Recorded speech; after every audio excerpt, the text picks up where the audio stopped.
ராமேஸ்வரம் அடுத்த மண்டபம் பகுதியில் 300க்கும் மேற்பட்ட வீடுகளை சூழ்ந்த மழைநீர்.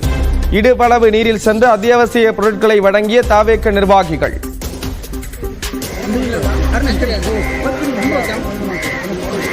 அடுத்த ஆண்டில் 23 நாட்கள் பொது விடுமுறை என தமிழ்நாடு அரசு அறிவிப்பு.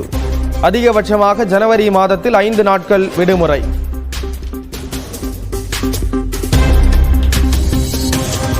அடுத்த ஆண்டு அரசு விடுமுறையில் 5 நாட்கள் சனி ஞாயிற்றுக்கிழமைகளில் வருவதால் ஏமாற்றம். திங்கட்கிழமை தீபாவளி வருவதால் ஒரு நாளும், பொங்கல் பண்டிகைக்கு செவ்வாய்க்கிழமையில் இருந்து 3 நாட்களும் விடுமுறை.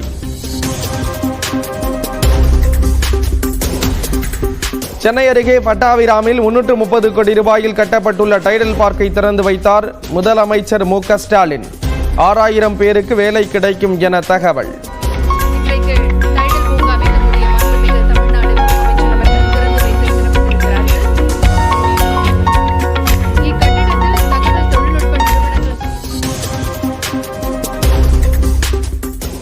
திருவள்ளூர் மாவட்டம் பட்டாபிராம் சென்ற முதலமைச்சருக்கு உற்சாக வரவேற்பு. சாலைகளில் திரண்டிருந்த மக்களை சந்தித்ததுடன் கோரிக்கை மனுக்களையும் பெற்றார்.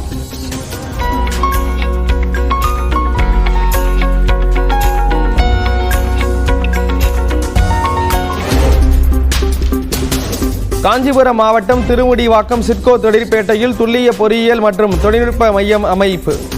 முதலமைச்சர் மு.க. ஸ்டாலின் திறந்து வைத்தார்.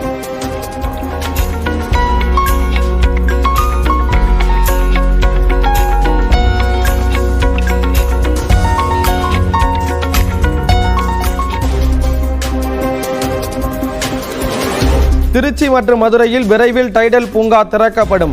நியூஸ் 18 தமிழ்நாடுக்கு அளித்த சிறப்பு பேட்டியில் தொழில்துறை அமைச்சர் டி.ஆர்.பி. ராஜா தகவல். திருச்சிக்கும் மதுரைக்கும் அன்பு தமிழ்நாடு முதலமைச்சர் அவர்கள் அறிவித்து அங்கே பணிகள் துவங்குவதற்கான வேலைகள் எல்லாம் முதற்கட்ட பணிகள் எல்லாம் முடிஞ்சிச்சு. திருச்சி வெகு விரைவில் ஆரம்பிக்கும் போது மதுரையும் ரொம்ப சீக்கிரமாகவே பணிகளை ஸ்டார்ட் பண்ண போகிறோம். தமிழ்நாட்டை பார்த்தீங்கன்னா ஆஃபீஸ் ஸ்பேஸ் அப்சார்ப்ஷனில் தமிழ்நாடு தான் ரொம்ப முன்னிலை, அதுவும் குறிப்பாக சென்னை முன்னிலை இருக்கு. வீடுகளில் நெசவு தொழிலில் ஈடுபட்டுள்ளோருக்கு தொழில் வரி விதிக்கும் முயற்சிக்கு அதிமுக பொதுச் செயலாளர் எடப்பாடி பழனிசாமி கண்டனம். நெசவு தொழிலாளர்கள் குறித்த கணக்கெடுப்பை உடனடியாக நிறுத்த வலியுறுத்தல். தமிழ்நாட்டில் நவம்பர் 25ஆம் தேதி கடலூர், மயிலாடுதுறை, நாகப்பட்டினத்தில் கனமழைக்கு வாய்ப்பு.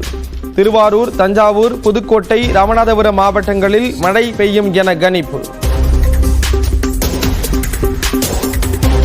நவம்பர் 27, 28ஆம் தேதிகளில் சென்னையில் கனமழைக்கு வாய்ப்பு. நவம்பர் 27ஆம் தேதி விழுப்புரம், கடலூர், மயிலாடுதுறை, திருவாரூர், நாகப்பட்டினம் மாவட்டங்களில் மிக கனமழை பெய்யும் என்றும் கணிப்பு. காற்றழுத்த தாழ்வு பகுதி உருவாக உள்ள நிலையில் மீனவர்கள் ஆழ்கடலுக்கு செல்ல வேண்டாம். வானிலை ஆய்வு மையம் எச்சரிக்கை.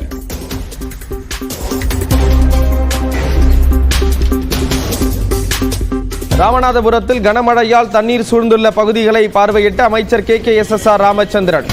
8 இடங்களில் தேங்கியுள்ள நீர் வெளியேற்றப்படுவதாக விளக்கம்.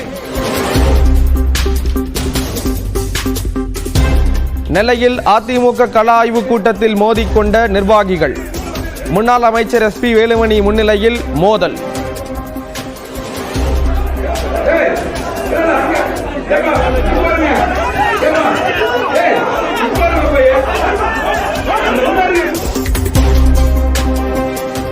கும்பகோணத்தில் முன்னாள் அமைச்சர் திண்டுக்கல் சீனிவாசன் முன்னிலையில் அதிமுகவினர் மோதல். தொண்டர்களின் குறைகளை கேளுங்கள் என கூறிய தொண்டரால் சலசலப்பு.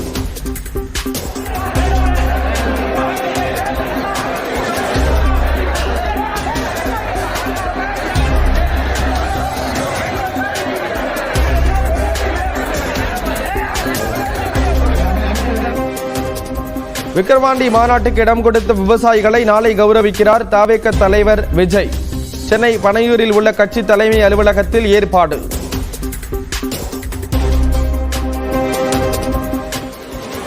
தமிழ்நாட்டில் கூட்டணி இல்லாமல் திமுக அதிமுகவால் கூட ஆட்சிக்கு வர முடியாது என்ற நிலை வந்துவிட்டது.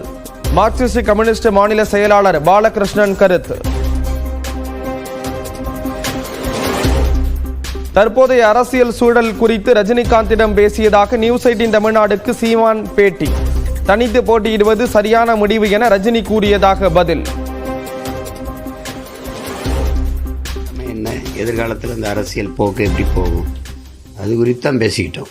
எந்த மாதிரி போகும், தனிச்சு நின்று 8 விழுக்காடு தொட்டு ஒரு அங்கீகாரத்தை பெறுறதுங்கிறது பெரிய விஷயம்னு அவருக்கு தெரியுது, அதனால சொல்றாரு. விஜயின் அரசியல் வருகை குறித்து ரஜினியிடம் பேசவில்லை என சீமான் விளக்கம். பிறந்தநாள் வாழ்த்து தெரிவித்த பிறகு விஜயிடம் பேசவில்லை என்றும் தகவல். அது அப்படி பேசப்படுகிற அளவுக்கு ஒன்றும் இது இல்லை, அது குறித்து பேசலை. தம்பி விஜய் அவர்கள் வந்திருக்காங்க, அதுக்கப்புறம் இன்னும் என்னென்ன நகர்வுகள்னு பார்த்தானே இவரும் பேச முடியும். கள்ளக்குறிச்சி கள்ளச்சாராய் வழக்கு தொடர்பாக உச்சநீதிமன்றத்தில் அதிமுகவின் இன்பதுரை கேவியட் மனு. சிபிஐ விசாரணைக்கு எதிராக மேல்முறையீடு செய்யப்பட்டால் அதிமுக தரப்பு கருத்தையும் கேட்க வேண்டும் என கோரிக்கை.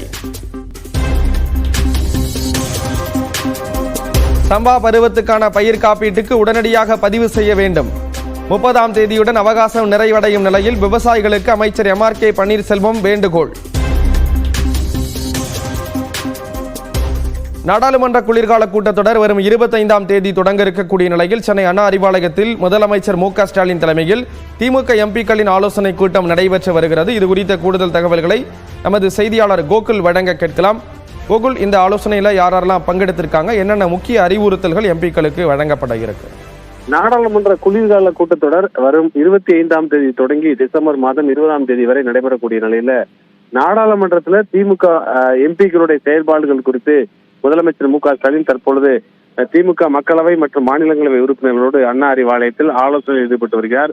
குறிப்பாக இந்த குளிர்கால கூட்டத்தொடர்ல ஒரே நாடு ஒரே தேர்தல் மற்றும் வகுப்பு வாரிய சட்ட திருத்த மசோதா உள்ளிட்ட மசோதாக்களை மத்திய அரசு தாக்கல் செய்ய இருக்கக்கூடிய நிலையில தற்பொழுது அந்த சட்ட திருத்த மசோதாக்கெல்லாம் எதிர்கட்சிகள் குறிப்பாக இந்தியா கூட்டணியுடைய உறுப்பினர்கள் எதிர்ப்பு தெரிவிக்க வரும் நிலையில் இந்த சட்ட திருத்த மசோதாவுக்கு எப்படி நாடாளுமன்றத்தில் குறித்து செயல்படுவது உள்ளிட்ட பல்வேறு முக்கிய பிரச்சனைகள் குறித்து முதலமைச்சர் ஆலோசனை வழங்க இருக்கார். அதே போல தமிழகம் சார்ந்த பிரச்சனைகளை நாடாளுமன்றத்தில் எழுப்புவது, குறிப்பாக மீனவர் பிரச்சனை, நிதி பங்கீடு உள்ளிட்ட பிரச்சனைகள் குறித்தெல்லாம் எழுப்புவது, அதே போல 100 நாள் வேலை திட்டத்திற்காக ஏறக்குறைய நிதியை மத்திய அரசு குறைத்திருக்கக்கூடிய நிலையில இது போன்ற முக்கியமான பிரச்சனைகளை நாடாளுமன்றத்தில் எழுப்புவதற்கும் திமுக எம்பிக்கள் முடிவு செய்திருக்கக்கூடிய நிலையில தற்பொழுது நாடாளுமன்ற உறுப்பினரோடு முதலமைச்சர் ஆலோசனை ஈடுபட்டு வருகிறார். அவரோடு திமுகவுடைய பொதுச் செயலர் துரைமுருகன் மற்றும் நாடாளுமன்ற குழு தலைவர் கனிமொழி உள்ளிட்ட திமுகவுடைய எம்பிக்களும் இந்த கூட்டத்தில் கலந்துகிட்டு இருக்காங்க. சற்று முன்பு இந்த கூட்டம் தொடங்கி இருக்கிறது. நாடாளுமன்றத்தில் திமுக எம்பிக்களுடைய செயல்பாடுகள் குறித்து முதலமைச்சர் முக்கிய ஆலோசனைகளை நாடாளுமன்ற உறுப்பினர்களுக்கு வழங்கி வருகிறார். ஸ்ரீராம், தகவல்களை வழங்கியதற்கு நன்றி கோகுல். தொடர்ந்து முக்கிய தலைப்புகளை பார்க்கலாம். சட்டம் ஒழுங்கு சீர்குலைவு என்றால் என்ன என்று RS பாரதிக்கு திமுக தலைமை பாடம் எடுக்க வேண்டும். EPS ஆட்சியை விமர்சித்ததற்கு அதிமுக முன்னாள் அமைச்சர் ஜெயக்குமார் பதிலடி. திருப்பத்தூர் மாவட்டம் ஈச்சநேரியில் நிலத்தகராறு காரணமாக மோதிக்கொண்ட பெண்கள், தலைமுடியை பிடித்து ஒருவர் மீது ஒருவர் சரமாரி தாக்குதல்.